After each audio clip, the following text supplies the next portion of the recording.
Знаете ли, що възпря? Що си спрял так? Защото си бавно развиваш. Не, защото карате като луди. Нико. Как така и ко?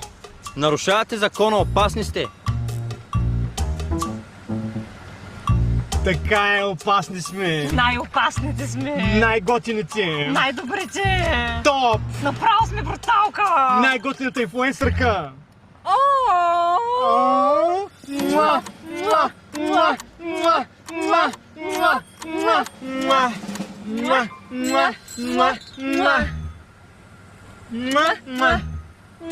Приключихте ли вече? Кой искаш, бе? Защо карате толкова бързо? Защото бързахме. И за къде? За Маймундери. Базикам са за почивката 2. Как мога да изтърва такова световно събитие? Искаш сега ти стряскам един акт да видим кой ще правиш на луд. Тя чак на 5 декември. Той ти не е трябвало да излизаш от майка си, ама си избързал. Ай, чао. И другия път да спирай с причина, не без причина.